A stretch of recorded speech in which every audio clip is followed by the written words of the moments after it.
going to do some sketchy shit. Doo-dah, doo-dah, hope I get away with it. Oh, da doo-dah day.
Good evening, and welcome to Stupid O'Clock.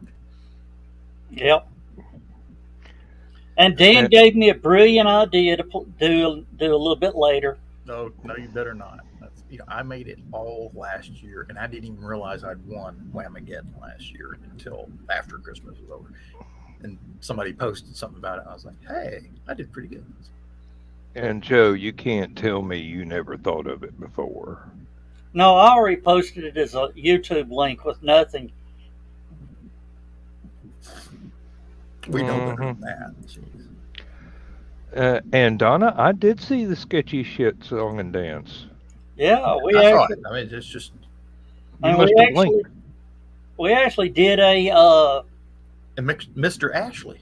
Yeah, we did a Rickroll to start it to make sure it's enough time for you to see it. I know what it is. What? Bill's not here tonight, so Donna gets the crappy internet hat today.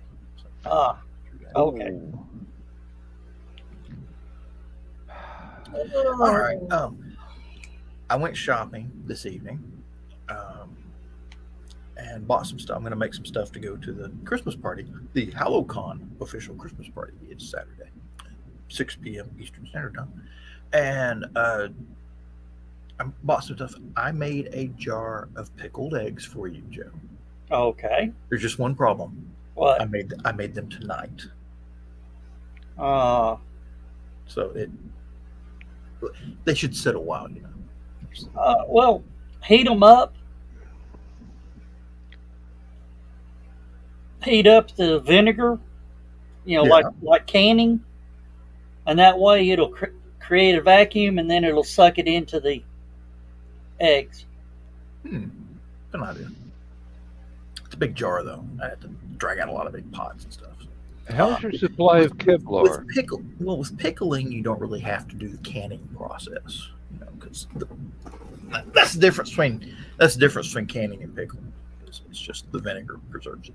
I predict we're going to see Chris chasing John around the hotel, firearm in hand, testing out his Kevlar underoos. Anyway, I'm going to make the one thing I noticed that they didn't have on the list of stuff that's going to be brought to the dinner is I'm going to make a sweet potato casserole. Oh, Okay. That should be good. With Yeah. marshmallows. That should be good. Actually, I could do both. I've got Are you going to do the cornflakes? corn. I've never done cornflakes. Cornflakes and pecans. Now, pecans, of course, I've got plenty of pecans. Ooh, I forgot about that. I've got a whole dish of pecans soaking in rum on top of the refrigerator. That could be interesting. Well, be sure to cook them because I can't have the rum. Really? Well, that's yeah. Yeah. So, what else did I get? Oh, I'm trying to think about it.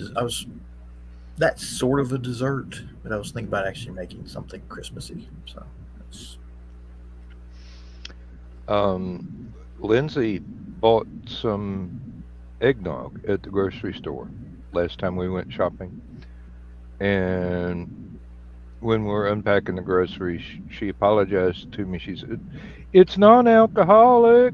I'm sorry." I just looked That over can and be said, "Honey, fixed. we can fix that." It's just a wee bit of rum. Unfortunately, I used all my rum making a pecan pie. Why is all the rum gone? I talked it over with some of the folks in the green room last week before I went to the liquor store, and rum was the consensus beverage to add to the eggnog. Which reminds me, So I got to hit the liquor store when I go to the party Saturday. I tried to get something that wasn't heavily powered, so I just got a bottle of Bacardi Black. Turns out it's 80 proof. Lindsay was overjoyed. And then she was tail over tea kettle. That was an interesting evening. She's learned to use smaller glasses this week. I'm going to have to get some more eggnog so that the rum does not... Yeah, Carl, 80. And the heavy duty Kraken is only what 94. The other Kraken is 70. So I was looking for something in that range, but tastes good to me.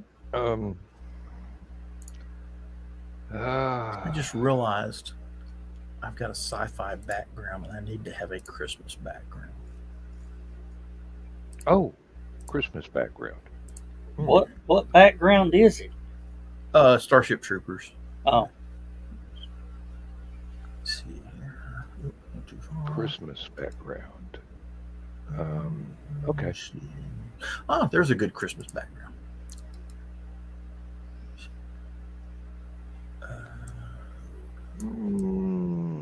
That one's got some bleed through around the edges, but what the hell, it's Christmas. There we go. There's a good Christmas background.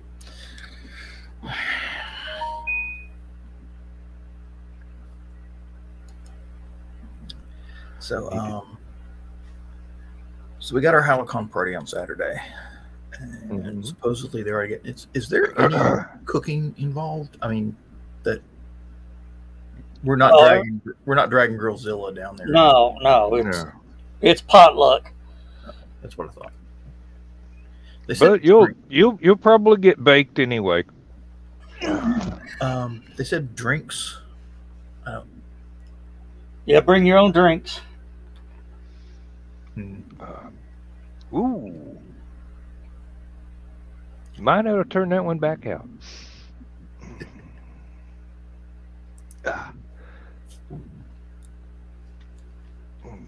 Yeah. The mostly white background has entirely too much noise for my taste. Believe I'll go back to the other one. Do. Oh, sorry about that. Yeah, that one's less noisy.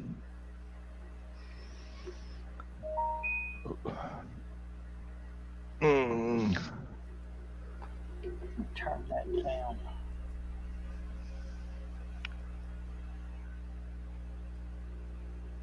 Nice knowing you, Carl.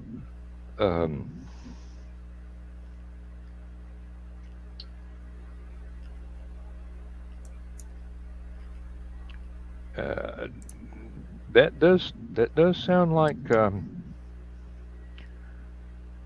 something with a kick to it.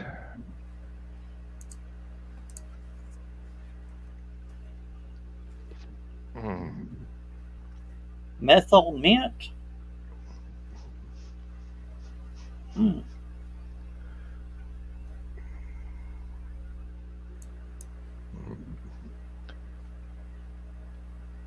Oh, okay. Only 24% by volume. For a minute there, I thought it was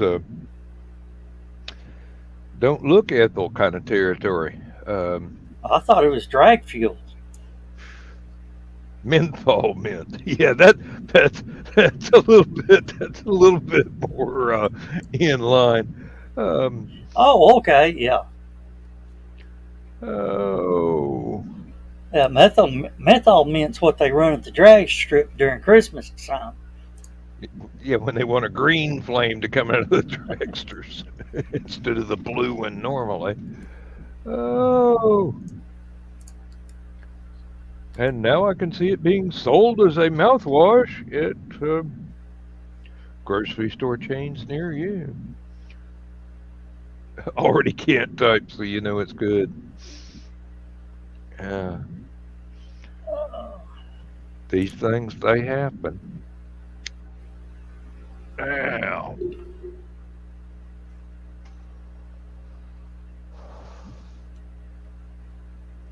I finally got around to getting my orbital sander out and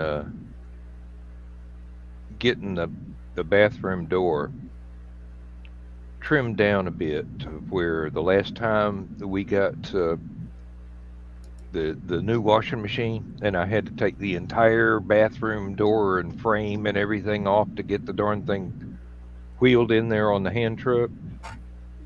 And I put the door frame back up, and it was not hung correctly, so the bottom of the door was just kind of banging on the frame.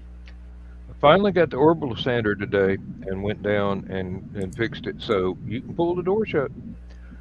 And hey, I want to replace the entire thing because we're on our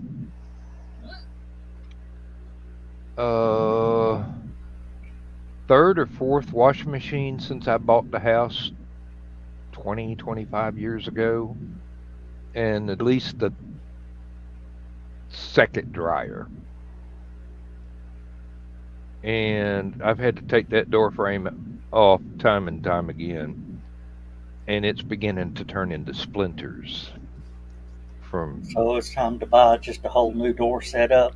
I have been wanting to do that for a while, but I've got to fix where the water leaks have damaged the floor, and get all that out of the way before I do that. Because if I hang a new door and then fix the floor, the door will get wonky again automatically. So, gots to do that. And I have discovered that the life of peel and stick floor tiles is About about 6 months. more like about 6 years here.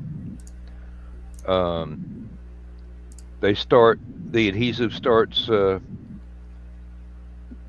throwing damp from the Georgia humidity and doesn't stick very well. And the vacuum cleaner, when you sweep the floor, will pull up little corners and chop them off. So thank goodness I picked a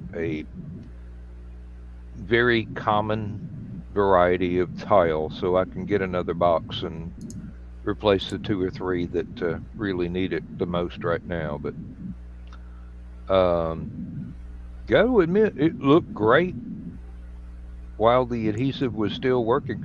And the ones where basically what you're supposed to do when you put them down is get something like well, what I did was I got a rolling pin and put my weight on it, hands and knees, and just leaned on that sucker and flattened them out on the subfloor, and they stuck really well until the floor starts drawing damp from all the humidity and pet accidents. Yeah. And Now that roller, the roller that they use is heavy. I got one of those. It wasn't the standard rolling pin with the little handles that plug in the side. This was an oval shaped, solid wood, and it's as strong as a 2x4 basically, and you just put your weight on it and Roll it out. It's one of Lindsay's favorite rolling pins for making bread too. Actually, of course she cleaned it up after I got through using it as a carpentry device, but Yeah. Now, where I used to work with asphalt, and it was like one of the floor rollers, but it was like this wide, about 12, maybe, yeah, about 12 inches around, about the size of a stack of record albums. But what you do is it had a little cap on it that you could unscrew and fill it up with water. We had one for, believe it or not, we had one the size of a 55-gallon drum that is supposed to be used for when you plant certain kinds of yard grass and tamp the seeds down real well with that sucker.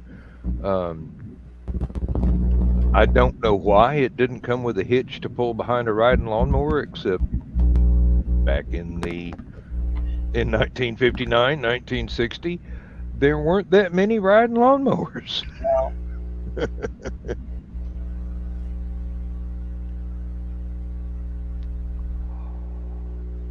Oh boy.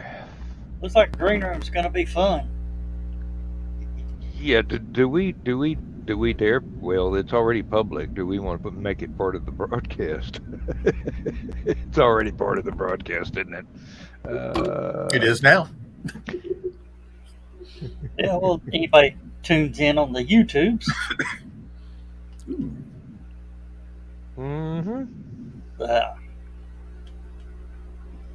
Hey, believe me, I have learned that people who do the flavored moonshine will surprise you as to how good the flavors turn out to be.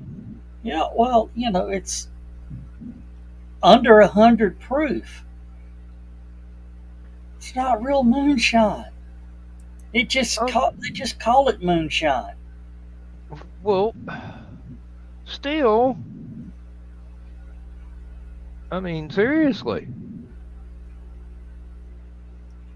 Statesman's under 100 proof, Yeah. just barely. But and that It's stuff lays me out. So it's a bourbon. yeah. And what's wrong with that? It's a bourbon. I repeat the question. What's wrong with that? And I'll repeat the answer. It's a bourbon. Hey, and Kraken is well, they have a 94 proof, and it's a rum. So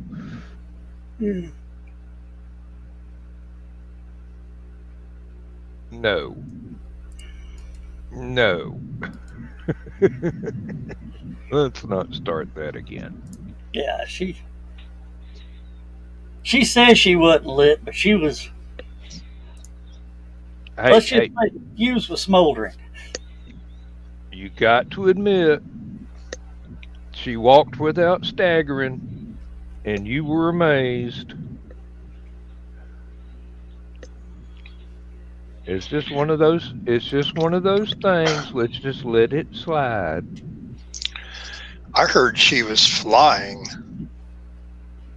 She floated across the floor. Yeah. I do have that effect on women.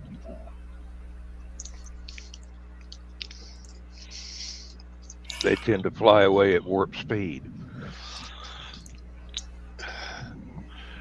John, I got a new secret weapon for the Ukraine to win their war against Russia. I figured you'd like it. Nothing like a Hydra Stomper to...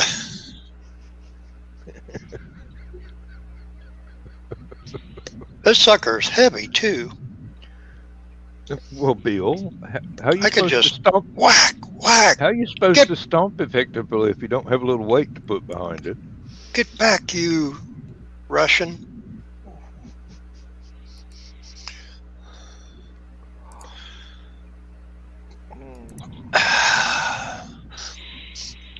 Oh, boy.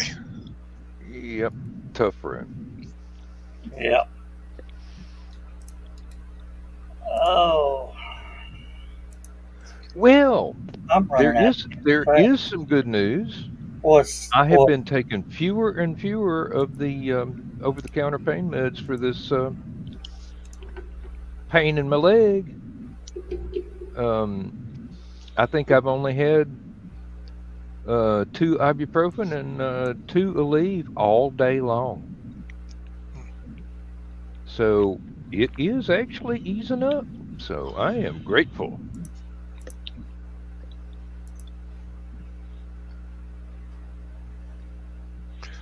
Anytime you don't have to take that crap is good, Yes, Yeah. I know. I know. considering what it does to your kidneys. When I was looking up doctors that would take my insurance from work, I was having to take enough of them to where it was beginning to frighten me, and I knew that I was doing some damage, but it seems to be gradually easing off. So maybe it was lucky that I had not been able to find or get an appointment with the one doctor's office that was in my insurance network. And it does look like I'll be able to go down to the local drugstore down in Danielsville and get the shingles shots and see if that does any good. It may not do anything for the pain, but if it keeps the shingles from coming back, which it should, that is a very good thing. And they, as far as I know, are still in my insurance network. So Had you got your first set of them yet, or do you got to do both shots? I got to do both. First Okay. one, and I think it's what 90 days later or 60. Yeah, 90. 90 for the second one. Yeah. Hmm. Now, Right being now- that you already had shingles already, they may do it a little differently. We'll see. They're the Yeah. experts, not me. Yep. All I can do is wait till they've got a qualified nurse and they're having their little workshop for the shots. So I had to make sure that I have a day off for that. I went to Walgreens to get mine. Yeah, Walgreens. Yep. Mm-hmm. But I love their new commercial, by the way. They got the 2 series of Christmas commercials out, and the one where the little girls are buying Christmas tree lights to put on their dollhouse, and the music is very reminiscent of Vince Guaraldi, Charlie Brown type Christmas music. Mm-hmm.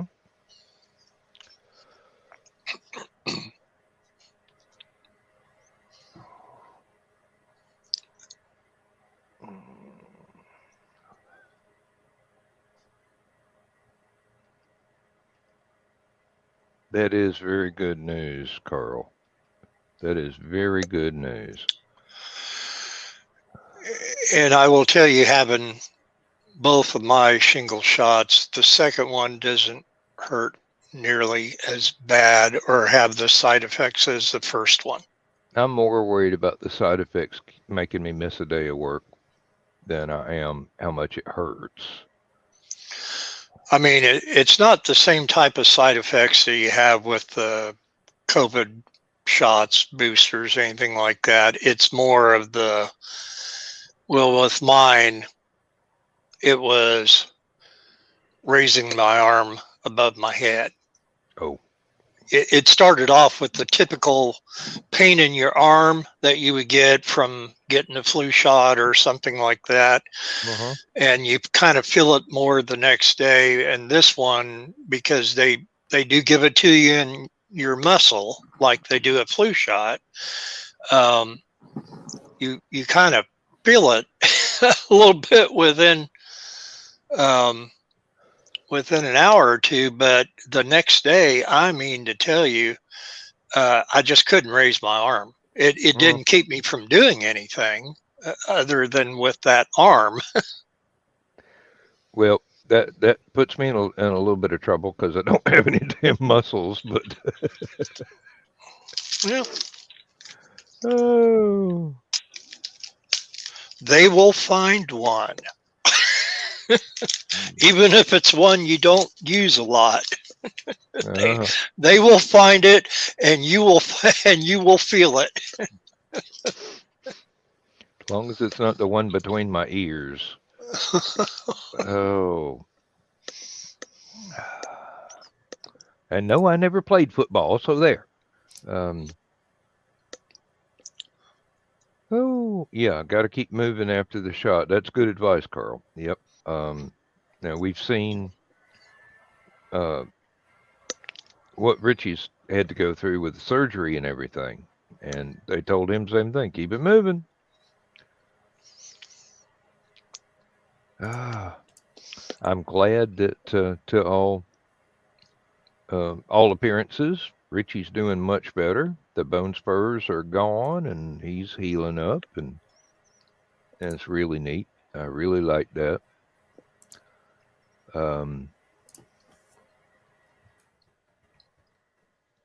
Sent him the book he wanted the other day, and the box was rather empty looking, so I put some more in there. And he should have enough reading material to keep him out of trouble for the next few months.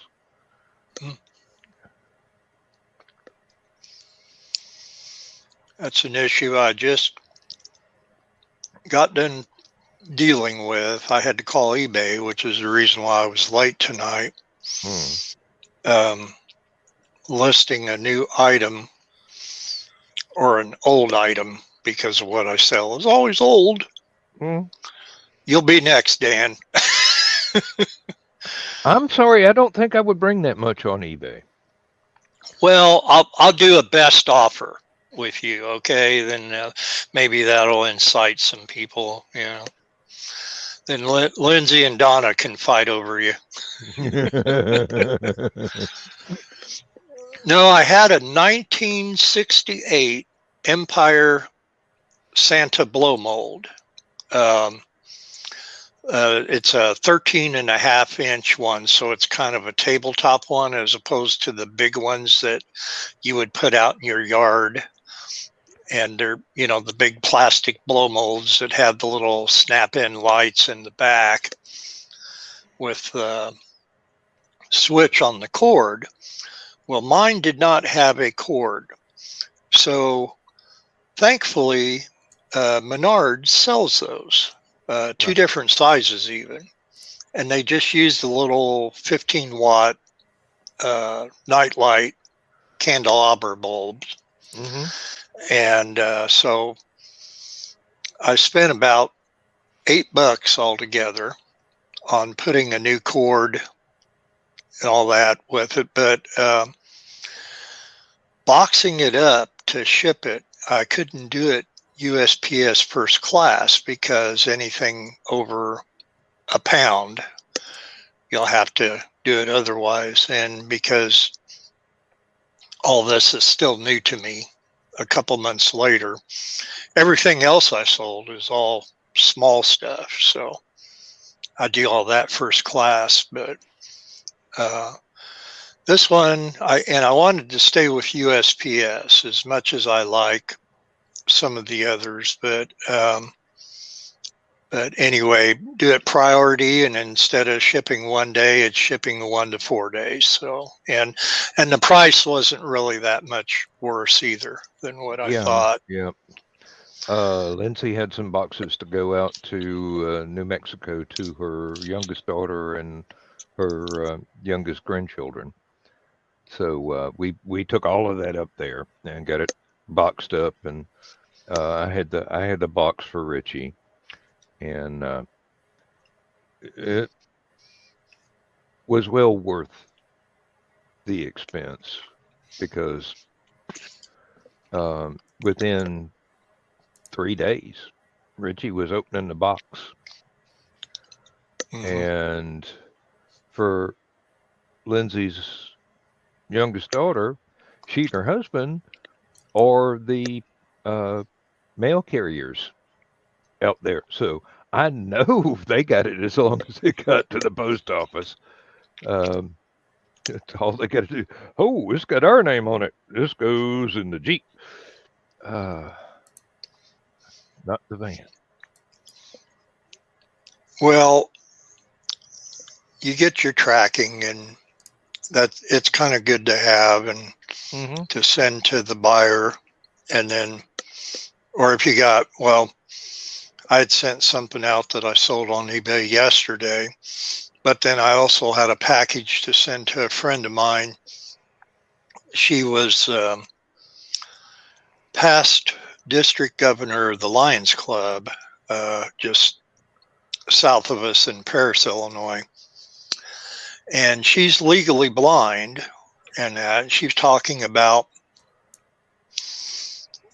Lions Club members losing membership pins and things like that. And so she's always on the lookout for it. Well, knowing that Laura and I go to the auction and that, she said, here's what to look for.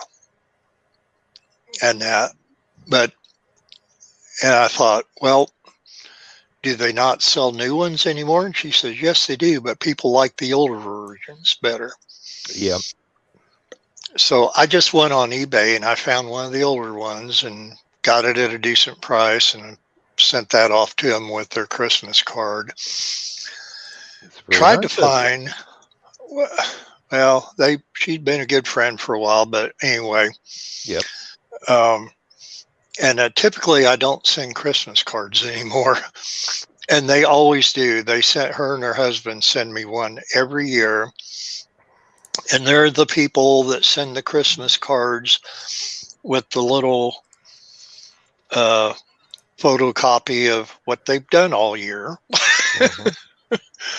But it's interesting reading, though. Now, humorist writer Will Cuppy used to send out his Christmas cards around 4th of July. And his idea was, hey, People can either think it's for Christmas this year or Christmas last year. I sent them a card. That's good enough. Mhm. Whether it's late or early is up to them to decide. It's a kind of a Rorschach test, actually. And, Facebook kind of ruined me for Christmas cards because of I see most everybody on here, and so it's like, Merry Christmas, here's your card. Really? I remember when MySpace was a big thing. They had Christmas cards that you could send people on MySpace, and that I think really there's still a lot of that going around. I think I've still got a MySpace account, but I haven't been to it. They're still out there. Yeah, but they're owned by Russians now, aren't they? Or is that's LiveJournal? That's LiveJournal. Sorry. Yeah, they sold to Google, and I think Google just really didn't do anything with it except keep all that old data for what do they call it? Where they collect data? Data mining. No. There's a Cookies. Word. No. No. Spam. Semantics or there's a word. I just can't remember what the word is. Statistics. Well, have you heard Google is about to buy into something else? I'm afraid to ask. 1. The little blue bird. Really? Oh, there's our Russian bot. Goodbye. Mm-hmm. What happened? There we go. There. Mm-hmm. Yeah, Elizabeth goes, most of the data and profiles got deleted in 2012. Yeah, all the pictures I had and everything on there. My profile's still there, but I can't access it. I don't know if I can access mine or not. I can log in, I just can't do anything with it.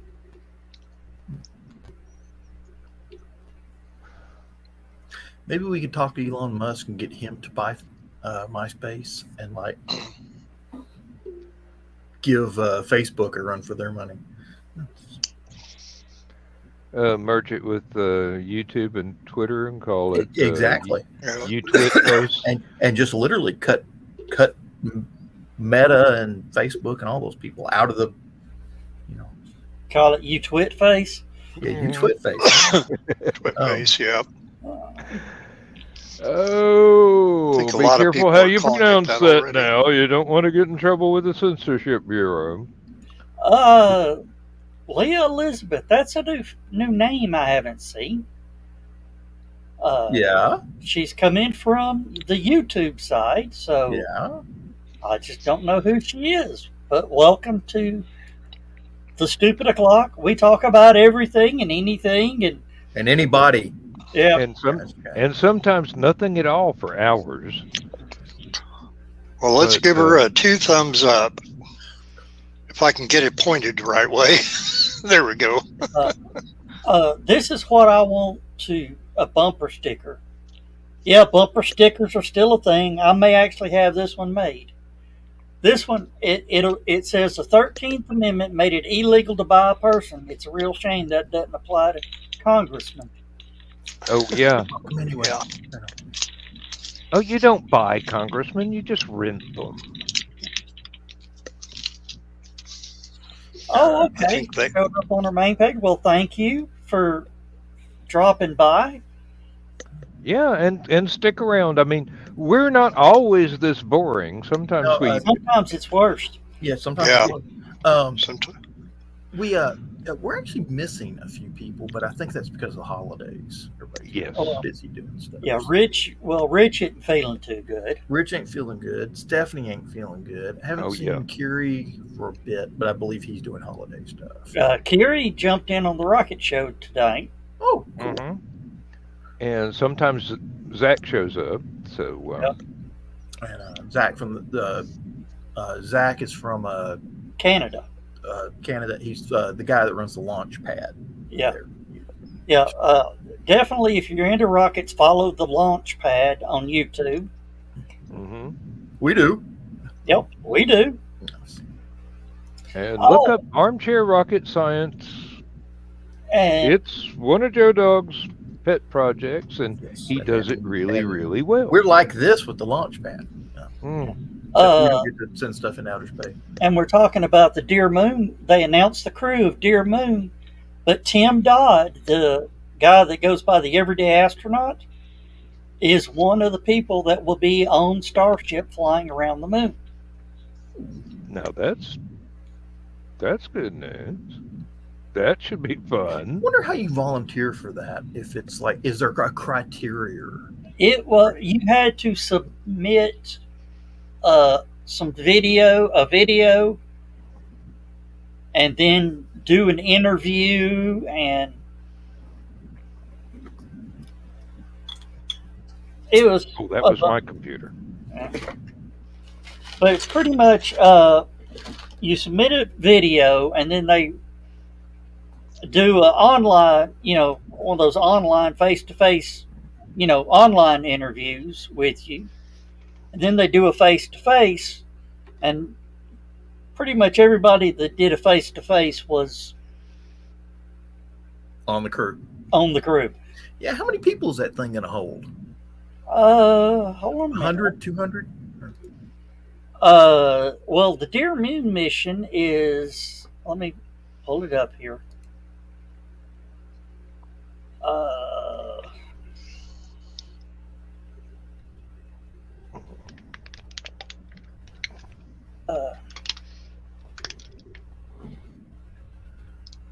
Pardon me while I step over to the little fridge. I will be right See, if I wound up on Elon Musk Starship going to the moon, just even if it is just flying around it for a couple of days, I'd like harass him like it was an airlines. What do you mean only 3 peanuts in the packet? It'd be my luck.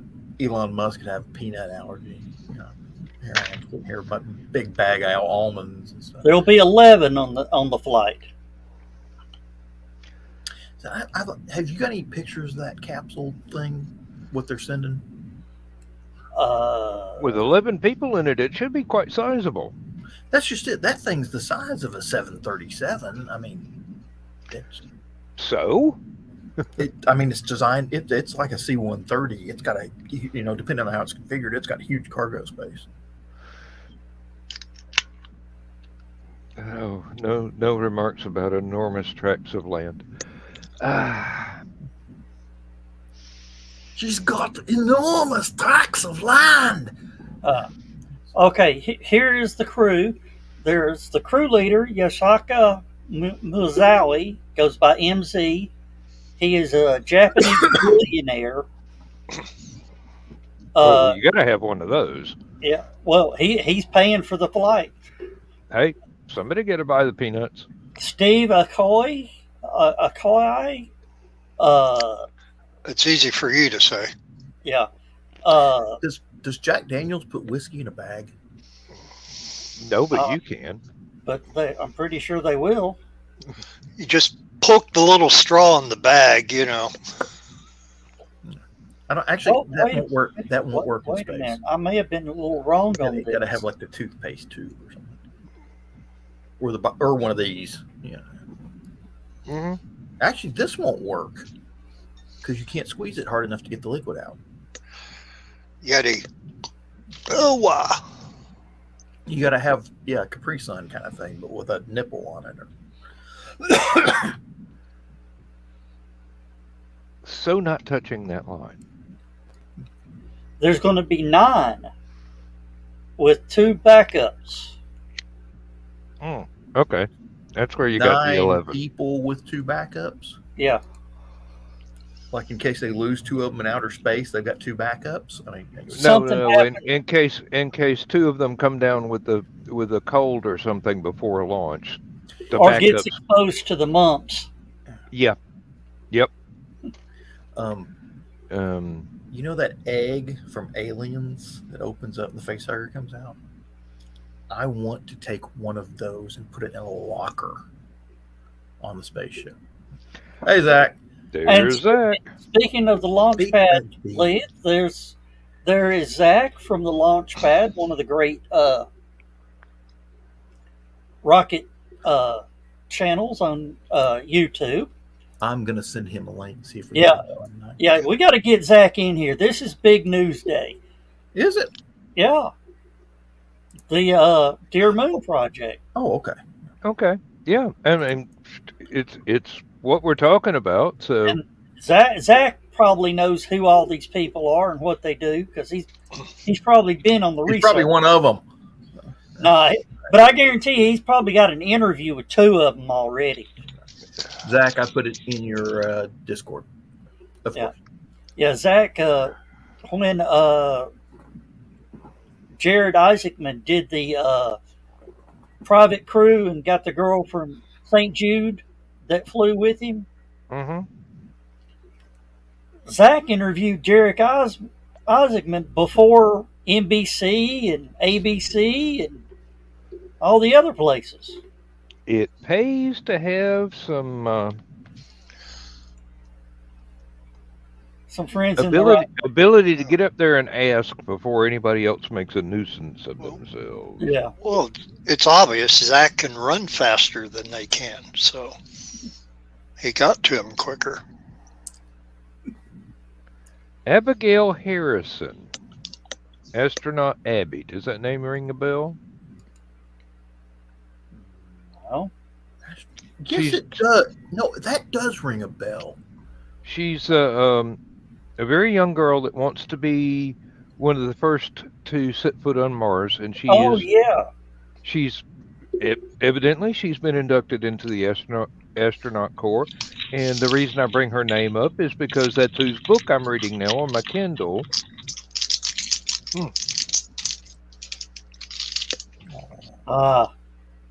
And she's quite interesting to read. Well, Zach, you could put up a picture or something. Yeah. Because I'd like to know who some of these people are. Really? It looks like there is Yusaku. He is Japanese, and then there's 1, 2, 3 Americans, an Italian, of course they got to take a Brit, and a Greek.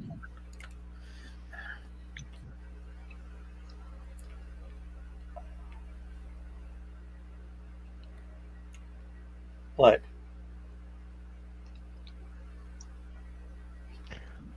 Nope, just trying to wait and see what John said about got to take a Brit, but Do we have to? hey, Well, I guess we could put him in charge of the radio. At least all the radio messages will sound really cool and British.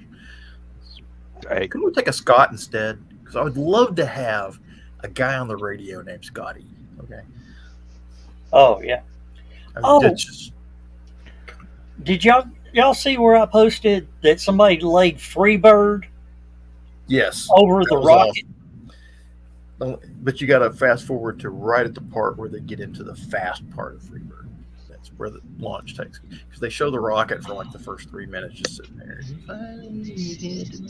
Well, they did, some cool moves, camera angles. But yeah, Dan at that part of the song was awesome. I'm holding out for Magic Carpet Ride. Thank you. No,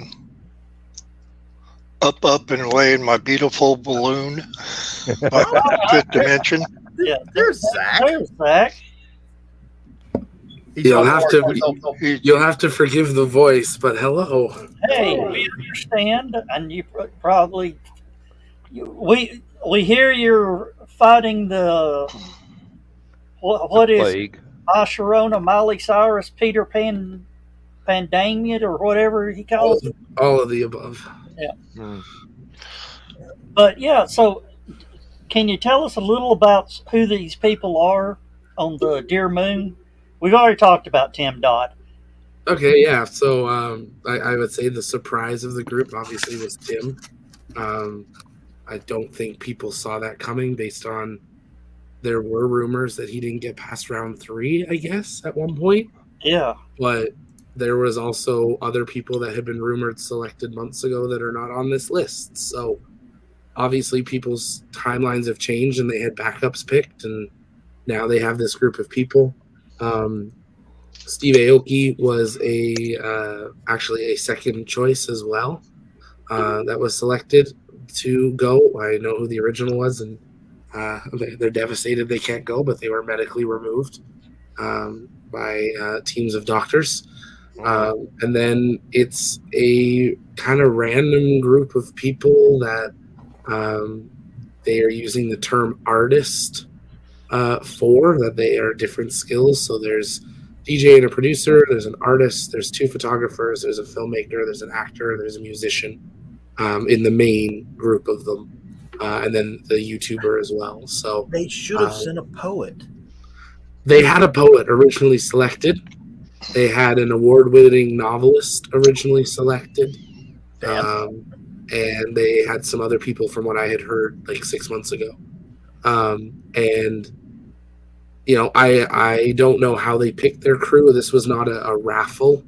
This was you applied, you got down far enough, and then they handpicked their crew. It is a crew to go to the moon. They weren't going to just raffle this off like I-4 was. So this, I think a lot of people were surprised that, you know, these people are all known names in their industry. It's not, you know, the average Joe that was selected to go, which was kind of what it was made out to be, if we want to find the average artist and have them go tell their story and be inspired to then inspire the world. But I think, you know, it's an interesting group of people. I don't know what a snowboarder is exactly going to do around the moon. Come in handy. Okay. I guess. But I think the fact that there's some filmmakers, there's some photographers, we'll see some interesting stuff. Jim obviously wants to try to do live streaming. We'll see how that works. We've seen how that's gone with Orion. So we'll see what we get to. We also have to keep in mind this is 2 to 4 plus years out, if not more. So it is very possible this crew could still change. I doubt they're going to begin training for at least a year and a bit, because there's no point in really starting training until they know what Starship's going to look like, and Starship hasn't flown yet. No. So, will we see it? Will we see it before Christmas? Starship? Yeah. Heck no.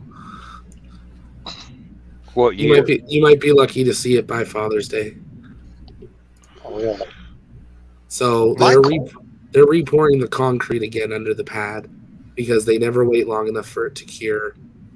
There's other things going on with the ship. It's just not ready. It is such a technological jump forward. They need to hire Joe Bachman to make sure that concrete's right. Yeah. Yeah, Joe Bachman, one of our viewers, he's a concrete inspector for the state of Indiana. Well, maybe he can tell them when it's actually cured and that they can fire, 18 engines on top of it. Maybe when it's not still wet. Might be a good idea. That just dries it out, man. I'm pretty sure that's what someone has said. I'm going to tell you, I wouldn't be surprised if you start seeing steel plates starting to roll in under there. I remember Or a flame diverter. Yeah. I remember reading something a couple years back. They were bought an offshore oil rig and were modifying it for launching those rockets. They have 2 of them. Where do we know anything about that? Or They're parked. Oh, where are they? They're parked in Louisiana, on the border of Louisiana, in a harbor. One was in Brownsville at Starbase, and one was in Louisiana. The one in Louisiana has been gutted. It's basically a flat pad now. Okay, and in March or April this year, the second one from Brownsville left and went to Louisiana and is now parked there. So they're just sitting there. They're basically being refurbished. Well, a lot of those, Zach, you can correct me if I'm wrong on this. A lot of the stuff you see on the launch tower is from those. the arms, the cables, the winches, and all that came from the oil rigs. Yeah, I think there was a bit that was refurbished. I think they tried to reuse some of what they could, even for just early versions. Obviously, I think that's the biggest thing, and Elon kind of alluded to it when we were there in February, because someone asked like, "What's happening with the oil rigs?" Because ever since the first video of BFR, we've seen oil rigs, floating ocean platforms, and that seems like such a modern idea, and it basically sounds like they're on the back burner until they prove this works. And then once they know what they need to build and what the tower and landing pad and everything has to look like, then they'll build it. Because you have to keep in mind, they're trying to build the entire tank farm on that floating platform as well. So it's not only can they launch a rocket on a floating platform, there's the balance, there's so much other stuff that they have to figure out too. And then anchoring it, how do they get the ships to it? How do they get the fuel to it? There's a lot more questions than being able to just do it on land, which is why we've got one already built in Starbase, and we've got two being built in Florida already. So, he was talking about making his own methane. Yeah, for the fuel. Wonder if they could do that at sea with a platform. But it's an oil drilling platform. You think all they have to do is find a methane pocket? Heck, I believe they burn methane from most of those oil production facilities. probably. Yeah, and then there's all the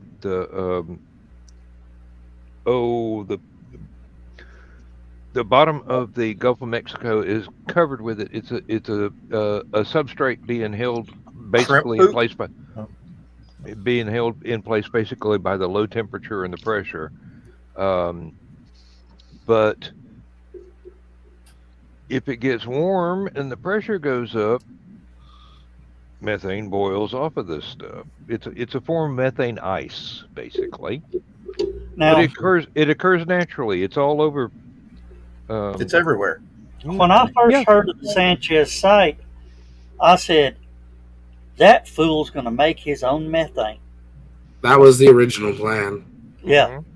I know everybody goes, no, they aren't going to. Then once they started building the propellant, making the nitrogen and oxygen there on site, it's like, holy crap, they are going to do it. Yeah, no one thought that it was a crazy idea. Possible. Yeah. I think probably the reason he's not going to is he's going to have to fight some oil companies for the methane rights. Yep. When they bought the land, from my understanding, they did buy all the rights to everything on it as well. Ooh. For the Starbase site, because no one wanted it. Yeah. Now, anywhere else, obviously, that's going to be a much harder thing to navigate. They're not going to be building a methane site next to the pad at Kennedy. Yeah. That would be a little bit of a safety hazard. Well, that and you don't. Have you seen SpaceX? Yes. What is the new Yeah, there's a bunch of people at OSHA that are watching all these SpaceX launches going. What is this big? They're going to grab the rocket with what? Well, they're going to make rig videos of SpaceX. I want to know about the saying- oil rig winches. I might have missed my career back in the day when I could have been an oil rig worker if there were winches involved. Yeah. There'll be Now, all these OSHA videos saying, with SpaceX in there saying, this is what you don't do. Now, Zach, what is this big tent they're building at the Sanchez site? There's a big tent being built at the Sanchez site. Yeah. Let me look up some photos here. It's been a couple weeks. It's They're having a Chautauqua. Don't laugh. It's one of probably those something huge left. onion tents. It's Okay. it's bigger than anything that's over on the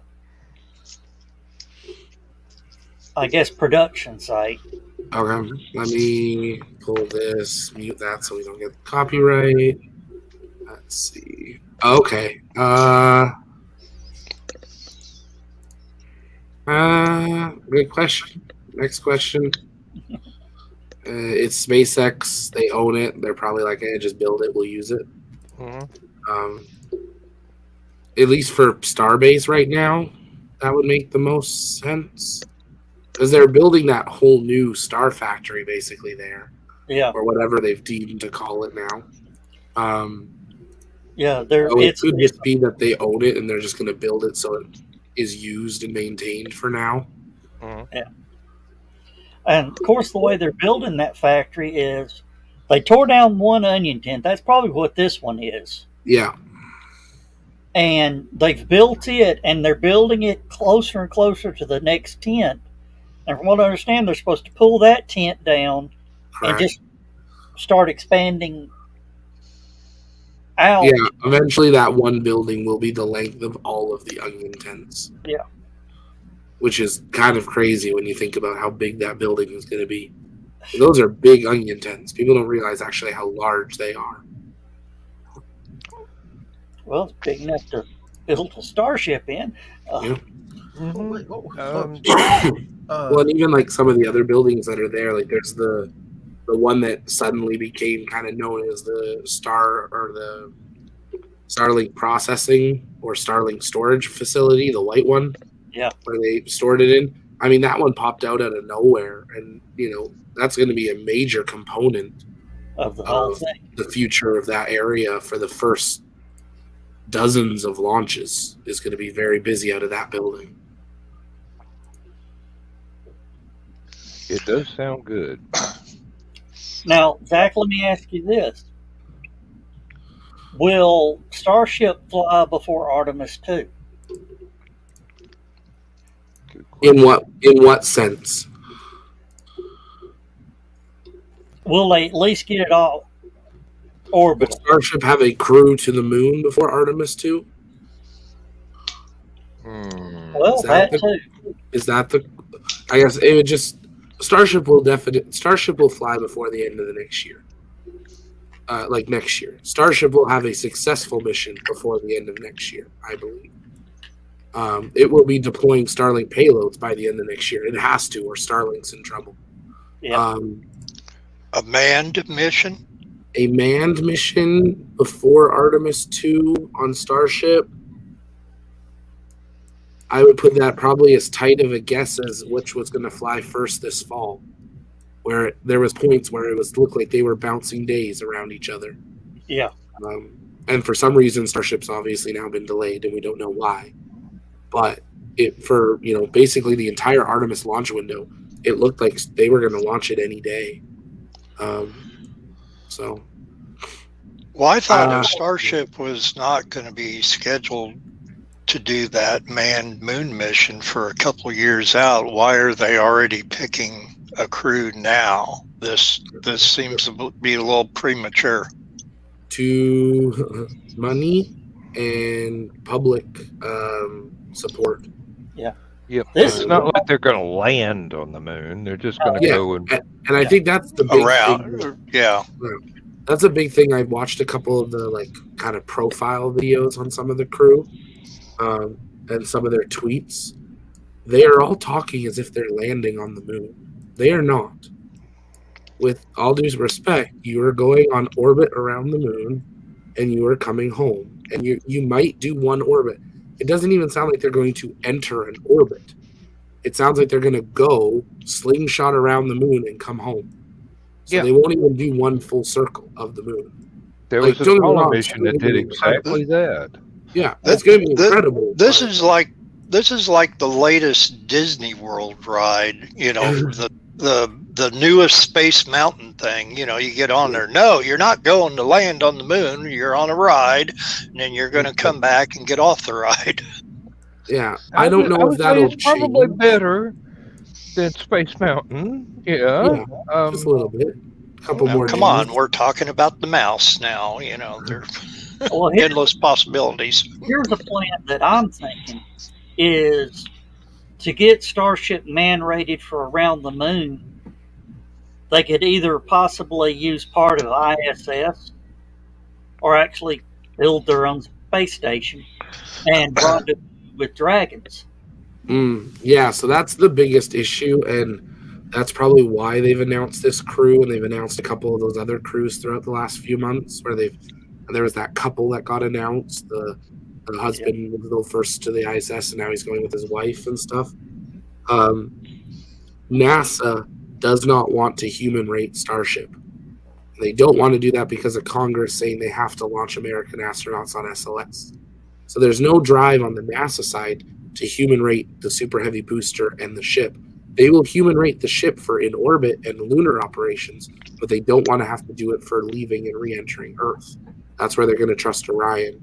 And that's where there's a big question on how Starship will operate in its early era of Crew.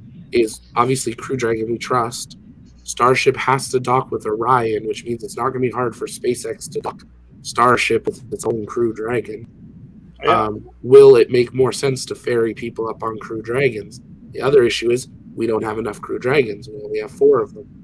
And they are basically being refurbished just in time for their next mission. So either we need more Crew Dragons to start being manufactured, which they've closed that factory, or SpaceX is going to take the risk and human rate it themselves, which they legally are allowed to do under the FAA. I am seriously surprised that they have not built more Dragon capsules, crew and cargo. Yeah, they got 1 or 2 more cargo coming, and then they said they're good. Yeah, the last one is supposed to be under construction now. As far as what I understand from what I've read. Yeah. Now, I may be way behind the curve. No, that's spot on. They're putting everything into Starship. They don't want to waste their money on Dragon. Starship will completely change the game.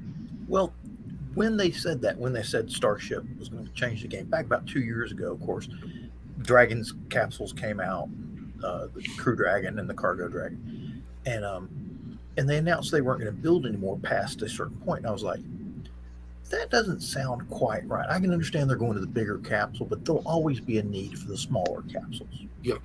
Especially with the ISS and every other darn thing we're doing. The thing is, and I said it back then, because, was it Grumman had their capsule that went nowhere, literally. The Orion took forever. Yep. For a long time, the only capsule that the United States had was SpaceX. Still is for the most part. It is. Mm-hmm. Yeah. Well, I mean, they got Orion. They just haven't put any people in it yet. Well, Yeah. the Starliner pretty much is that a dead horse? No, it's fully active. It's flying again this year. This next year we've got a crew. It'll become operational this year. Mm-hmm. It will have its first operational mission the first half of 2023, even after the last mission had issues. Yes. You ever go to Vegas? I wouldn't put any money on it. Let's put it that way. Yeah. They have to do it. So eventually, Starliner has to fly 3 missions. They have been awarded 6, but NASA has already paid for 3, and there's no way for NASA to get that money back. So we will see at least 3 Starliners fly. Dragon was awarded 6, then awarded 3 more, then awarded 3 more, then awarded 6 more, and then awarded 3 more. Which is why I expect to see more, either an improved Dragon, or they'll produce a couple more Dragons. Probably, it would not surprise me if they didn't do 1 more crew and 2 more cargo. Because they are only doing crew twice a year, because it's a 6-month rotation, 4 is enough, because it gives them 2 crew capsules for private missions, which is right now at the capacity of the ISS for how many visiting craft can come, including the Russians. So they don't fully need another one unless more like Inspiration 4 missions happen that they just go float around, which there are no more of those planned except for this next one with Jared Polaris. There's another reason I think they'll build more Dragons. There are a couple of companies, private companies, that are talking about building space stations. Correct. I can't remember which one is supposedly working on a replacement for the ISS, basically. There's 4. Yeah, they didn't do the contract yet? Because I know there was one that was seriously being considered. There's Axiom Space, which is being built onto the ISS and then will separate. That's going to start launching in 2024. Separate by 2029. I like that. Use the old space station to build a new one. The only issue with Axiom that I have, it is locking us into an orbit But the only reason we have picked that orbit is because of our friendship with Russia, and Axiom Space has nothing to do with Russia.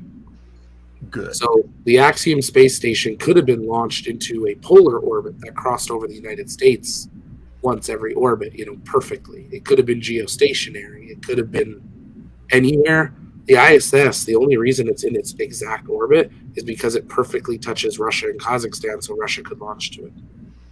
So Axiom's going to be locked into that within a little bit of a degree of change they could do. It's basically stuck in that orbit because of how big it'll be when it's done. There is there's Star Lab, which is like a mini station that you can rent almost like an Airbnb, which seems like an interesting idea. That's from Nanoracks. There is the Blue Origin one, which is Orbital Reef. That will use Starliner and Dream Chasers for their crew vehicles and cargo. There is possibly the Russia one, but that's separate. And then there's one or two others that are already proposed that are U.S. ones as well. Well, what about the Dragon Hubble mission? That is basically Jared Isaacman's private baby. Do you think they're going to do it? 100%. That's Jared's way of trying to save Hubble. That and its publicity. And Yep. you know how Elon Musk is with publicity. So Yeah.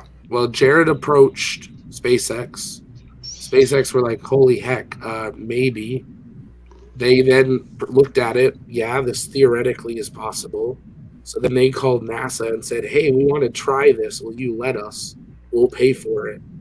And NASA was like, heck yes. Go for it. Just don't break it. what, they can't do any more damage than it's already been. Yeah, it's going to die in like 6 years if it doesn't get boosted anyways. So wait 4 more years and then give him a shot. That'd be like your grandmother breaks some of her china and you show up with a bottle of super glue to fix it. She says, well, don't break anything else. Honestly, I would rather them just bring Hubble home, use a Starship, pack it up, bring it home. It's done its mission fivefold, the stuff that it's done. Sure, it'd be amazing to keep it up there, and yes, it's still bringing us photos, but we're so used to James Webb now.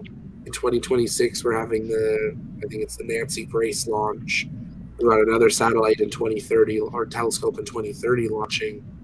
We're like, the Nancy Grace is basically a Hubble replacement, but in a 2020 standard of tech.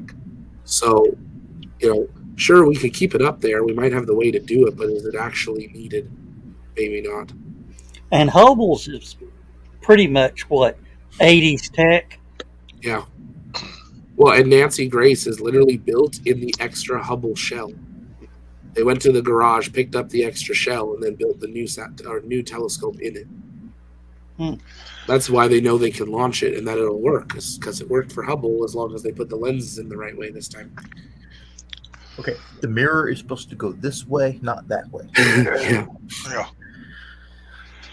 And, Bring it down, put Hubble and science. Go ahead and put Industry these on Museum. first.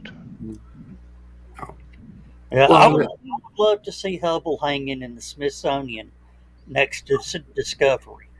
Mm-hmm. See, I want it in Kennedy with Atlantis, because they have a fake Hubble there already, so we know it'll fit. But I don't know how they get it in the door. So I was like, They build a new door. Yep. Hey, It's I'm an engineer. I know these things. There ain't nothing a cutting torch and a sledgehammer and a good welder can't fix. It takes them. Right. So do you know the big ET that exists outside the space station or space shuttle exhibit at Kennedy? They have the external tank and the 2 SRBs Yep. outside. You Every- said ET, and I was thinking something completely different. Yeah, it takes them. Elliot.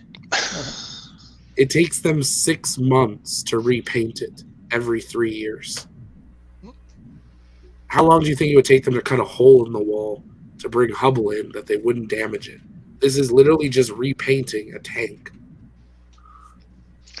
Well, what you do is you don't bring it in there. You put it outside and you build a building around it. That Like they works. did at Houston. Yeah, Brand new one. they could. The neat thing with the Big way old they pole have- barn. Well, the way they have it set up inside is you can see Hubble it fully extended next to the shuttle. So it's like, how does that fit in there? Because it does not look like it should fit. So we'll see. I mean, I think Hubble will eventually be attempted to be brought home. But it's just when. So we'll see. And what do you do with it when you get it there to justify it? You know, It's got to be a place that you know it's going to make It's a some money. museum piece. You charge people to come and look at it. You could do a Hubble exhibit, specifically a Hubble, like a full Hubble exhibit with just the big Hubble in the middle, and the rest is all photos and videos from Hubble, and people would go. The question You know, it'd be is, really who's cool. going to pay for it? They put the Hubble in the museum building, okay, and they put it up like it's deployed, okay, and they aim it down toward the floor where the camera nose is toward the floor, and there's one spot where you can stand on the spot, and Hubble will take your picture, and you get to keep it. And who is this going to be sponsored by? Logitech? yeah. Probably Kodak. Yeah. I mean, Well, honestly, it's a gimmick that would sell. It's either that or make a kiddie ride out of it. One of the two. I mean, you got to justify it somehow. Hey, I go with the James Bond approach, is that you put a bunch of diamonds in it and turn it into an orbital space laser. You know, And then you strap people to a platform and Another one? have the laser come closer and closer. Yeah. Now that sounds like a Disney ride right there.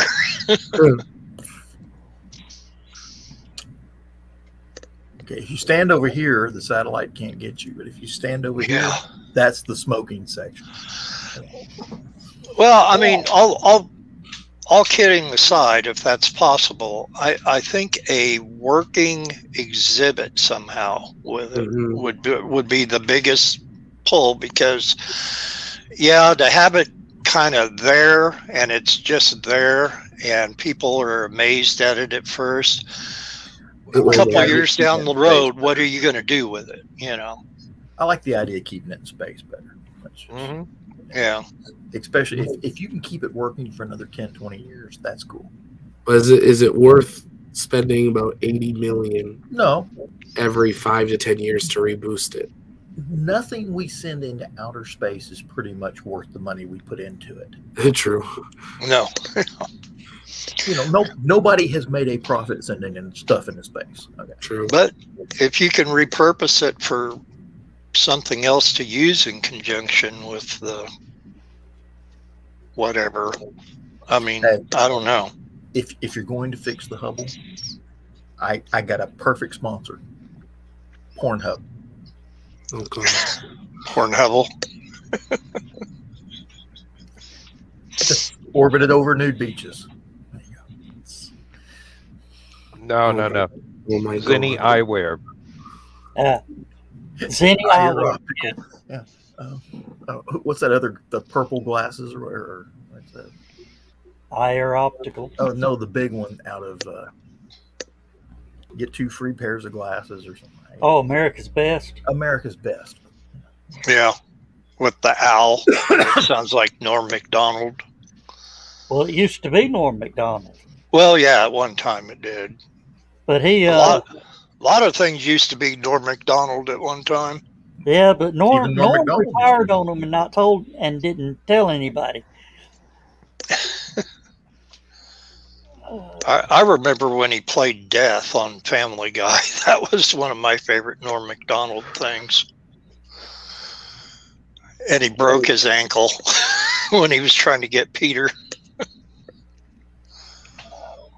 That's yeah. classic Norm Macdonald. So Zach, who are some of these people?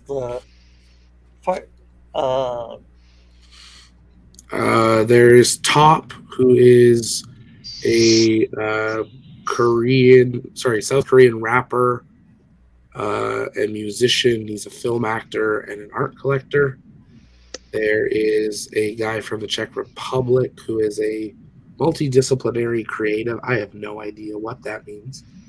There is a lady from Ireland who's a photographic artist. Yeah, multidisciplinary means that he covers a wide range of But then list some of them and artistic styles. But give an example. Don't just say multidisciplinary. Like, are we talking photo, video, acrylic? The same reason that some idiot came up with avant-garde sounds better than he's doing new stuff no one else has done. But multidiscipline, I can't even say it. See, there's the first problem with it. Right. But that sounds like you're getting sent to the principal's office or something. Like I mean, grounded, suspended, and paddled. Young man. And it's well, going on your basically, if you want to look at it strictly on the structure of the word, I am a multidisciplined artist. Yes. I am a painter, a writer, a musician, a composer, and a talk show host, a woodworker, a talk show host, and a general all-around pain in the butt. But yes, that I'm a multi-misdemeanor artist. We won't say why, but back in a moment. Yeah, that's why they won't let you in the spray paint section at Menard anymore. So, well, I don't know why. When will Dream Chaser become a crew vehicle? One more time. When will Dream Chaser become a crew vehicle? If they can ever win a crew contract, or when Orbital Reef gets built.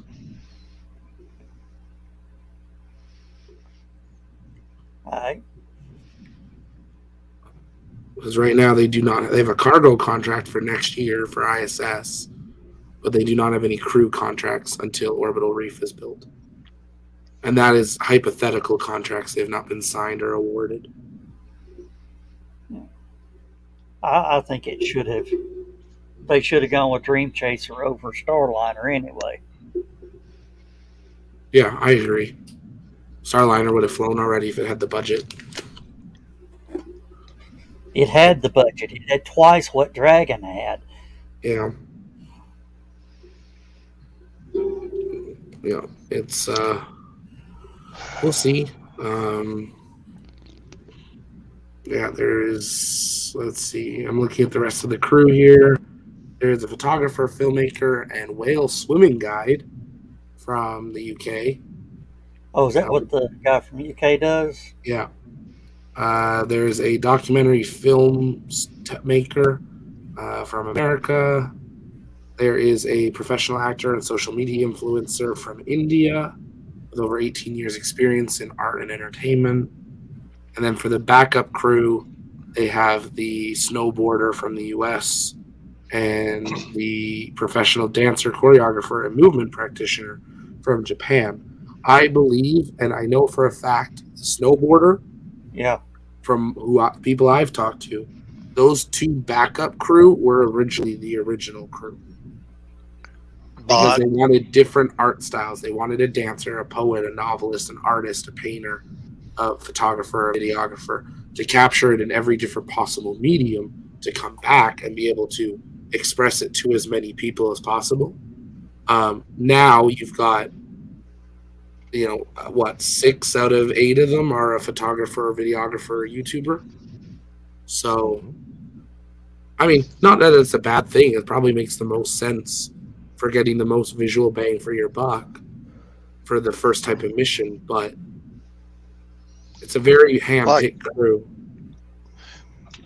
I guess it depends on what the mission is actually going to be, considering. Yeah. And I mean, raise that's still public awareness, raise money. Well, if you remember that Tim Dodd kept saying, no, to the nope. He didn't want to apply. He applied with a couple hours left, I believe, if I remember correctly. Yeah. And if you notice he's had a lot of time at Starbase, inside Starbase. Mm-hmm. That should have been our tell that he was going. Yeah. Oh yeah, John. What is that? A bay leaf? A bay leaf. In eggs? Yes. Pickled eggs? Why are you? Well, no. What do you mean no? It's the same thing I made for Joe last year. Pickled eggs? Well, Somehow we survived. I've heard They're stories. have you ever had pickled sausage? No. Oh, I just eat. No. They take the links sausage. It's supposed to be sausage. Yeah, It's not supposed to be pickled. sure it can. You can pickle anything. It doesn't mean you should. Good answer. um, no. Pickled meat? Did you know that pickled eggs goes back in history like 10,000 years? And we wonder why we're so messed up these days. That's right. That's why they didn't live that long back then either, John.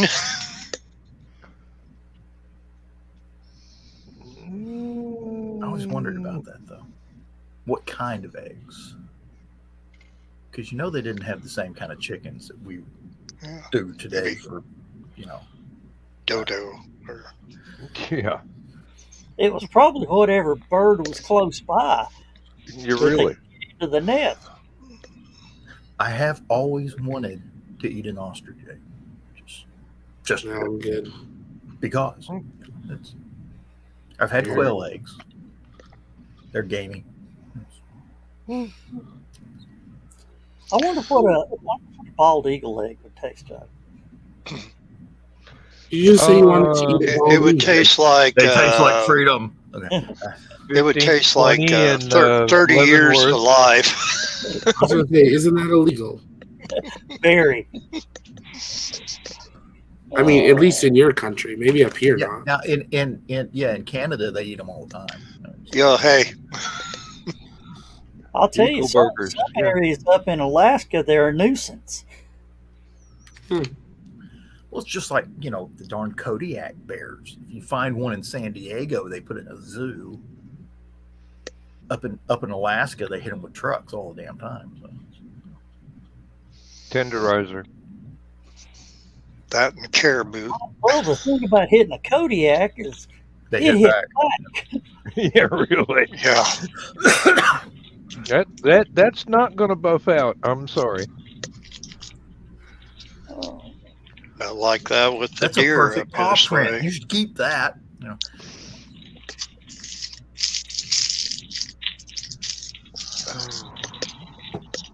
why do you got a bear print on the hood of my car? That's a story I can tell you. Mhm. We used to, you used to always see those. I want to say it was Mutual Omaha's Wild Kingdom, but it might not be this right show. Where they would run alongside the rhino, and the rhino would do the territorial thing, would start hitting the truck, Mm-hmm. run alongside of it, smacking into the truck. So much so that the Range Rover is the big one. Land Rover. Land Rover is the big one. Back in the day, that was the only one. The British Army, we had the newer Humvees back in the 80s. British Army was still using Land Rovers. And they thought it was funny that we kept calling them Rhino Racers. It sounded like something that Marlon Perkins would put Jim Fowler through. Exactly. That is exactly where I was going with on that. Yeah, Zach, that's something that you definitely, if you can ever find the old episodes of Mutual of Omaha's Wild Kingdom, you've got to watch them. This old gray-haired man looked about like Dan, No beard. no beard, had his associate, Jim Perkins. They say, okay, Jim Perkins was the original crocodile hunter. Yes. Okay. Or Jim Fowler. Jim Fowler. Yeah, Jim Fowler. Marlon Perkins. Marlon Perkins and Jim Fowler. Jim would have to run out and do the stuff that Steve Irwin could do But it's like, Marlon's sitting back in the tent with a martini, narrating what Jim is getting up to this time. you know, Well, Did you know while that- I open this ice tray, we'll watch Jim wrestle this alligator. No, Joe, the alligator is wrestling Jim. Jim's Did gonna, you know that Mutual of Omaha's Wild Kingdom is still airing? Oh, yeah. Yeah, I keep seeing stuff for it on Facebook where you can go to they have like a YouTube channel or something, is it? It may not still be in production, but those episodes are out there, and they're going to be out there for a long time. I am posting one to Stupid O'Clock. yeah, Marlon tells Jim, "Hey Jim, there's a splinter in that lion's paw. Go pull it out." Jim would look at him like, you. You can see him just look over at him like, "Ugh." And out the tent. Hey, you work for an insurance company? How tough can it be? I love when Jim Fowler used to come on the Tonight Show with Johnny Carson and bring all the different animals on and that, but you never actually ever heard him talking about Marlon Perkins too much then. I don't know, and that was during the heyday of the Wild Kingdom program being on, in the 70s. So, Well, what was it that made Johnny run over and jump up in Jim's arms? that was it was either a cheetah or a leopard or whatever, and it was in a cage. Yeah. And Johnny got a little too close, and he went ran like that, and then he ran over and jumped up in the head, which was just perfect. I mean, Yeah, Robert Irwin does it on Jimmy Fallon now. Yeah. And the best ones when they had Chris Rock on there. Mhm. Oh, no. Here's the spider. Oh, hell no.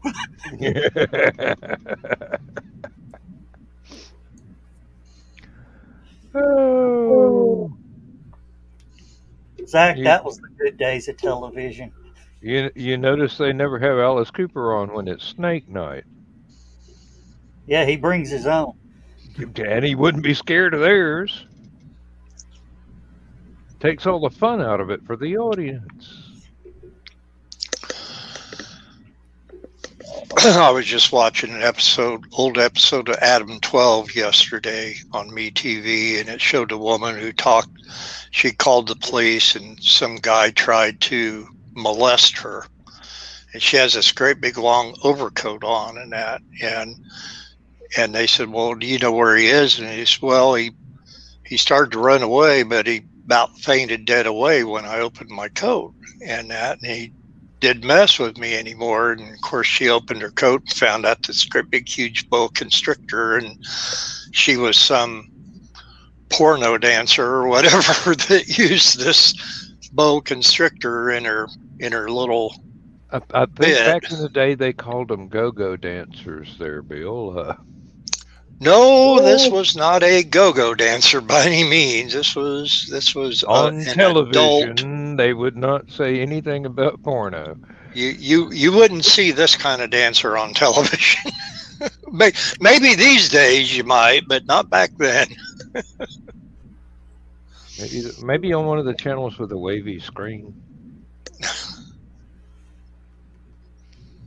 HBO or whatever. Oh yeah, and I heard HBO Max is going bye-bye. Like this. But it's a little early for that. It's a little early, but that's the top TV that you're talking about, Dan. That was Laugh-In. I'm sorry.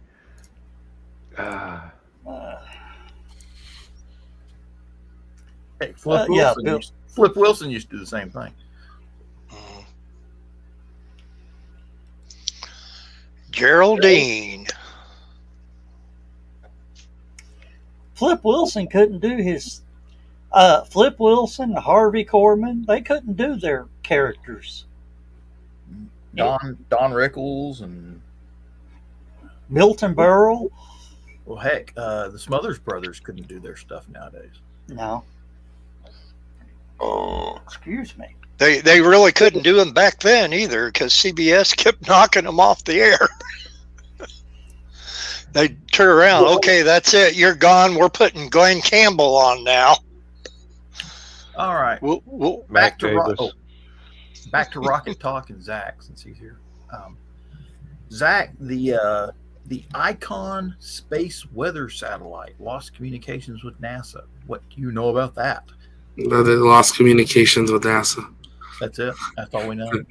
I know one Have of our, anything to do with that? His satellite Right, dish no was not alien pointed death in that rays or- direction. I know one of my writers is researching it, but we haven't seen anything more.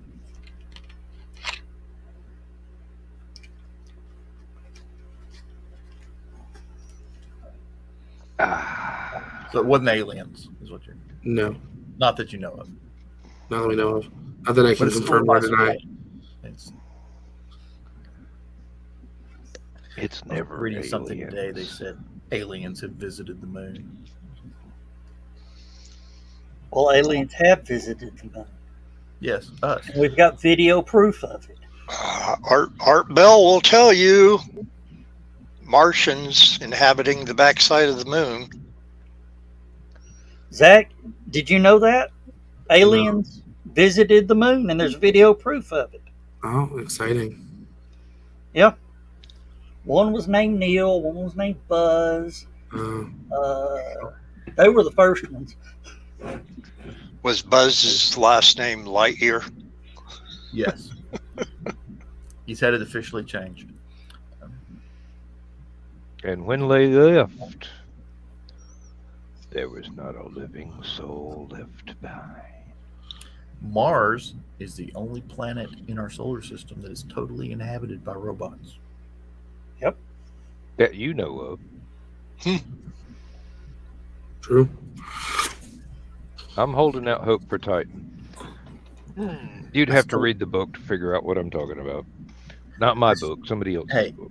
I still think we need to build a giant inflatable Dollar General store, give it to Elon Musk, and when he lands on Mars, toss it out there and let it inflate. Yeah, that's- We're Or here Waffle House. second. or a Waffle House. One of the other. It's got to be a McDonald's so we can say there's civilization. Oh no! Without Okay, a Waffle now- House, there isn't a civilization. Just so you know, the military does not sponsor McDonald's on any of the military posts. They sponsor Burger King. So if the U.S. government's going to sponsor Burger King on a military post, guess who NASA is going to send to Mars? Mm. Burger King. Wendy's. Wendy's. Yeah.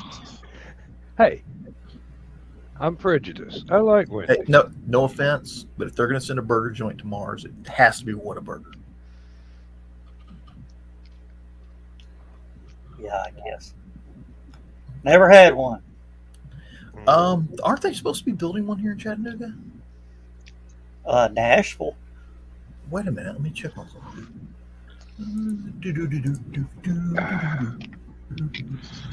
I say White Castle because the sliders kind of would represent something that would look like space food anyway. And promote methane production. Well, I Yeah. hear Del Taco's coming to Highway 153. Del the- Taco? Del Taco. You mean Taco Bell hasn't totally put them out of business? No, No. we've got a brand new one down here in Fort Oglethorpe. Hey, down here in Georgia, every time a Del Taco opened up, within 6 months, a Taco Bell was built right next to it and charged half price for everything till the Del Taco was out of business. Sounds like I a good love business Del strategy. Taco. That was some good. I mean, it wasn't as good as Taco Stand, but you know, Yeah, well, for a They're- fast food place, yeah. John, they're going to be building it at the old 84 lumber site. You know, no offense, but every restaurant that they put in at that site has failed miserably.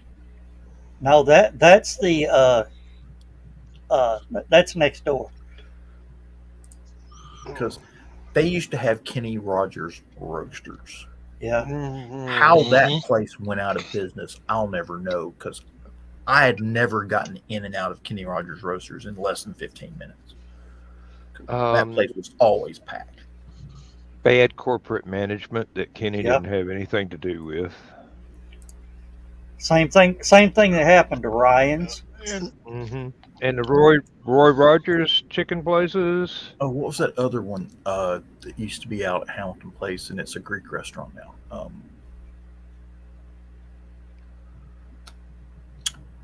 We used all the pizza delivery drivers that worked late night doing pizza delivery. That was where they went and hung out. Perkins, that was the name. Oh, I love oh Perkins. yeah, we had one of those. And now the only Perkins around here is a truck stop about an hour south of Chattanooga. Oh, I love a Perkins. That used to be our hangout. Was all the pizza delivery drivers go there because they had a bar, they were open late, they were 24-hour restaurant, and it got to the point where we knew everybody there. And there was pie. Your Perkins had a bar? Yeah. Or do you mean like a food bar? No, like liquor. Alcohol? Nightclub Oh bar. wow, Yeah. wow. Uh, Now, well, we had a Perkins, and Carl and Donna will probably remember it, in Champaign, right off of I-74. And I remember they were open 24 hours. We used to go there late about this time of year, back in the early 80s. I remember they had a deal. You go there and you bought a meal, and they were giving away these like small glass Christmas mug or coffee cups or whatever. They were like small 8-ounce ones, whatever. And it was clear glass, and then it had a Christmas scene painted around it, kind of like the Arby's Christmas glasses back in the 70s. John, But I don't remember the bar. have you been down to the Buc-ee's yet? Yeah, you got to go to the Buc-ee's. Where is Buc-ee's now? Calhoun. Why do I have to go to the Buc-ee's? The Wall of Jerky. Mm, You ever been to Gatlinburg? no, not Wall of Jerks. Wall of Jerky. No, Gatlinburg literally has jerky stores with like ostrich jerky and buffalo jerky, and Well, so does Buc-ee's, but this Buc-ee's one of the smaller ones. It only has 86 gas pumps. Do you guys still have Stuckey's down there? one. Very But rarely. it's about halfway to Nashville. I think the closest one to us is They still have south of I-70 in Terre Haute, Indiana. And it's a truck Stuckey's, stop. that's up on Monteagle, isn't it? past Monteagle. Oh, okay. It's halfway between Monteagle and what's that? Manchester. Oh, okay. Now, out near, well, it's in Banks Crossing. It's out near Commerce, Georgia. There was long-standing, there has been a truck stop there. They closed up their traditional truck stop diner and put in a Fuddruckers. Business has tripled for the restaurant, and the truck drivers are real happy too.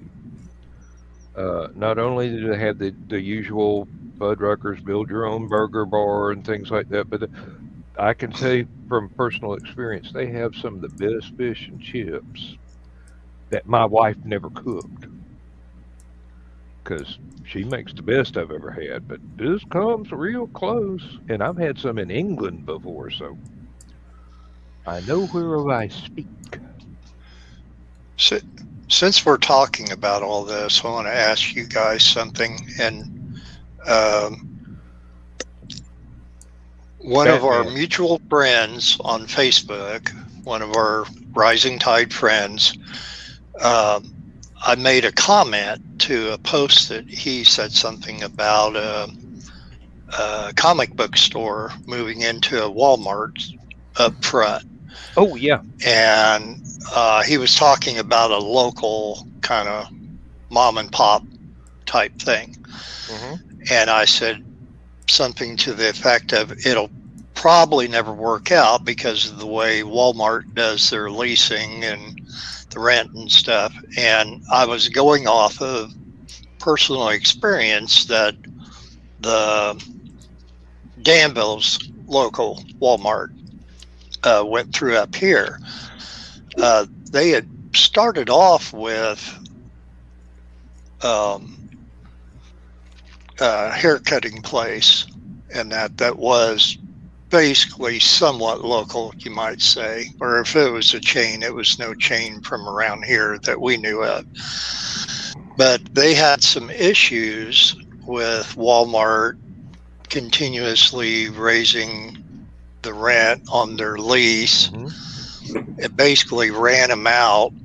There was nothing in there for about 6 or 7 years until one of those chain banks opened up there.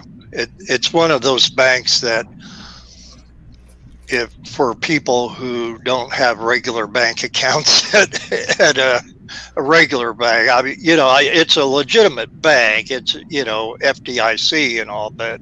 Don't get me wrong, but it's just one of those kind of weird chain banks. But do you have, on your Walmarts down there, the storefronts that would basically have a couple different places up there, are yours all chains, or is there actually anything local? They've turned them into the online order spots. Yeah, well, one of ours did. Now, I got a question here, because the timing, what time it is. Do you guys know where, Zach, this is just totally over your head here, but do y'all remember where you were 42 years ago right now? Let's see, 42 years ago? 14.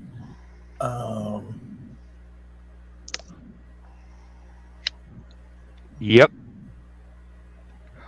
I know exactly where I was 42 years ago right this minute. Do you remember the news report?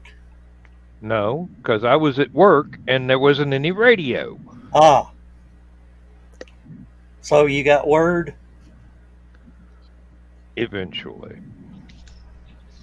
Yeah, 42 years ago right now, John Lennon died. Was executed. Assassinated. Assassinated, yeah. Murdered, I would say, yes. Carl's as hell, I don't know where it was 42 minutes ago. Well, Carl, we understand. We do. You were standing there watching us and drinking a lot of alcohol and smoking cigars.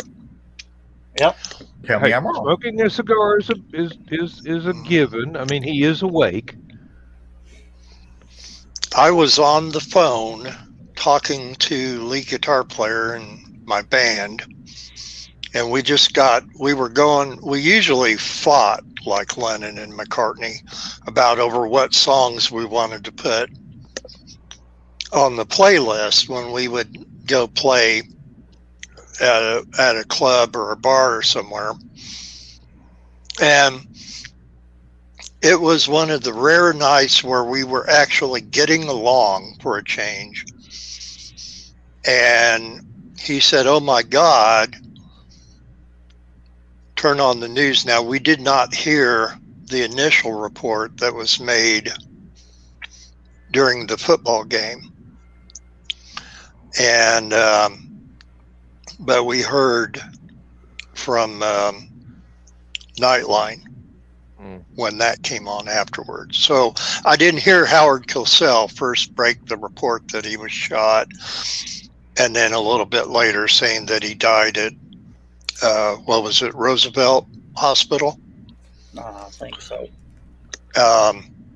Yep, I didn't hear anything about it until I got home from work the next morning. Well, after I'd slept, and then got up and turned the radio on. We woke up to go to school and heard about it. And I was awake to hear it. To hear, Joe Dog, when are you going to put up a mirror so you can see behind Donna. you, or a camera pointing that Hey, way? Donna, don't go away. Oh, don't let her go away. Come back here. hold on, let me unplug the headset. Oh, what? You don't have to unplug the heads. All right, Hey, pickle Vicks. he's gonna bring those to me Saturday. Oh, hell. That'll think keep you're her off out of our your room. Christmas card Yeah. list there, I- John. I think Joe Dog is going to be staying with you for a while, John. Oh, Hey, there's a doghouse for a reason. She says as long as there's no, since I'm driving back home, yeah, it'll be good. Well, Steve, we're about to wrap up. I'm sorry. If you tune in with us on Saturday night, become a regular, we'll slide you back in. Yep. I'll put in the video in the Stupid O'Clock group, the Howard Cosell comments and everything on there. So for the ones who never initially heard it or didn't hear it later. And John, it's time to push the button.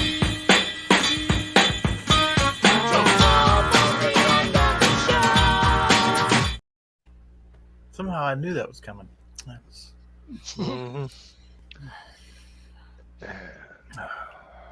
Well, before we get too far down the rabbit hole, I want to thank Zach for showing up tonight.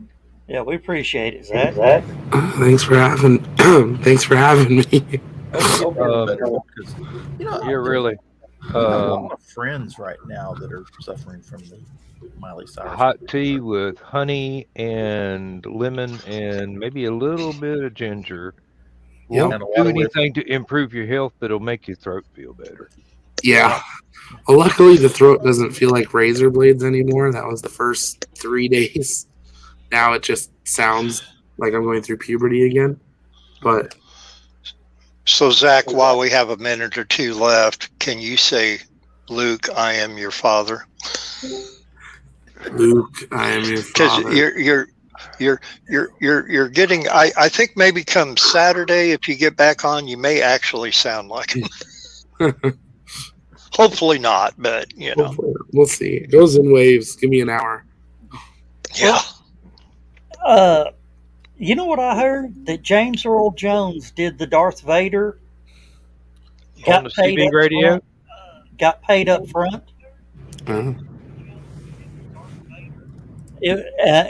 At voiceover rate. I think he made like $4,200 for the first episode of Star Wars.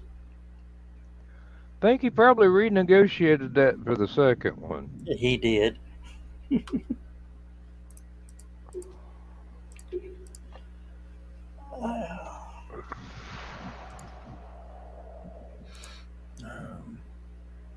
Oh, guys, I'm about. I was always a little upset about James Earl Jones getting that gig because, what was it, David Prowse David Yeah. Prowse. was the guy in the suit Mm-hmm.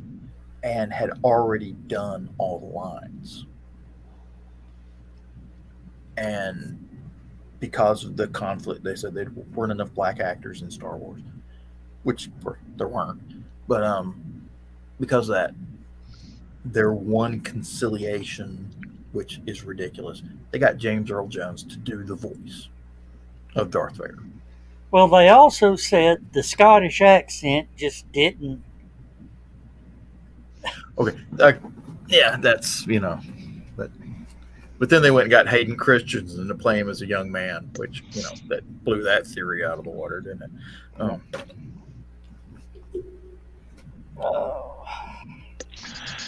And I just posted that into Stupid O'Clock group. Not that I have anything against James Earl Jones; he did a great voice, but He nailed it. he still does great voices. I I really hate the fact that David Prowse got shafted like that. You know, he will not do any more Vader. He is officially retired from as the Vader voice. It'll probably be computer generated from now on. I was going to say that's probably what they'll do. I mean, since they can. Did he do the voice for Rebels, Star Wars Rebels? Yeah, he did. He did the cartoon voice. A lot of the cartoon voices. I love that. I love where he was on Big Bang Theory. That was just so.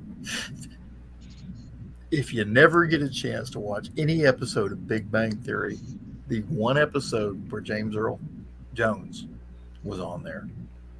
Oh, James, I know that's you.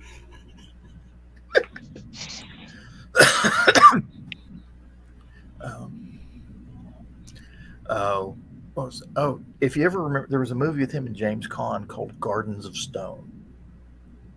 It won a few awards. And he played a command sergeant major for 5th Infantry, I think it was, which is the infantry regiment that is the old guard. They're the ones who do all the funerals at Arlington and escort the president's body if he dies and all sorts of stuff like that. And he was the command sergeant major in charge of that unit. I don't know who taught him how to be a command sergeant major, but he damn near nailed it. So, I mean, it's a great role. So if you need a movie to watch, and you need a really good movie to watch, I highly recommend Gardens of Stone. Of course, there's only one drill sergeant. No, there were several. I mean, he was good. Don't get me wrong. He brought a lot of character into it. Yeah. But I saw something that it was behind the scenes. One of the associate directors or whatever, or writer or whatever, said 90% of Arlie Ermey's lines he made up on the damn he wrote spot. And made them up on the spot. Another thing, he was so good at the role, they halted filming. He got in a car accident during the filming of Full Metal. And he was supposed to be out for 3 months or something like that, but he only stayed out for 3 weeks.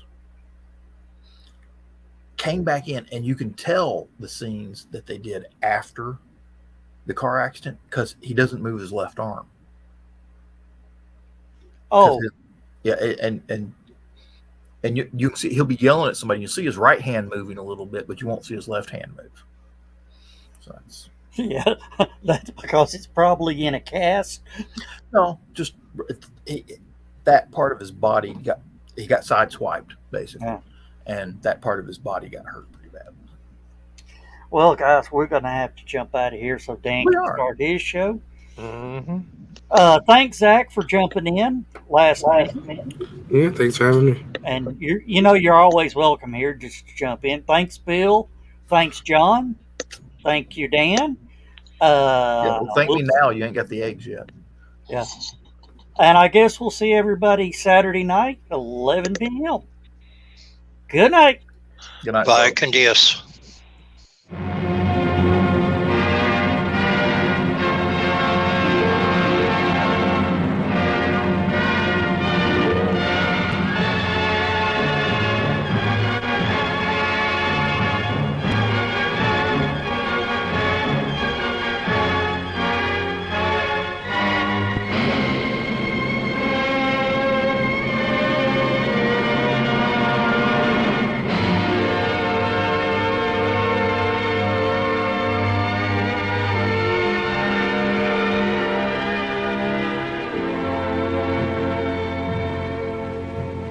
I have slept the surly bonds of earth and danced the skies on laughter-silvered wings. Sunward I've climbed and joined the tumbling mirth of sun-split clouds and done 100 things you have not dreamed of. Wheeled and soared and swung high in the sunlit silence. Hovering there, I've chased the shouting wind along and flung my eager craft through footless halls of air. Up, up the long, delirious, burning blue, I've topped the windswept heights with easy grace, when never lark nor even eagle flew.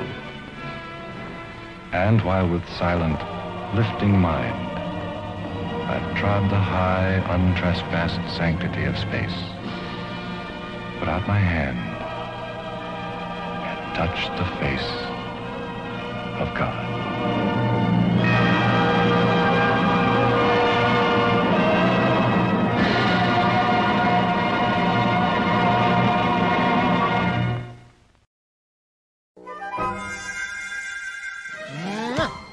Good night, everybody.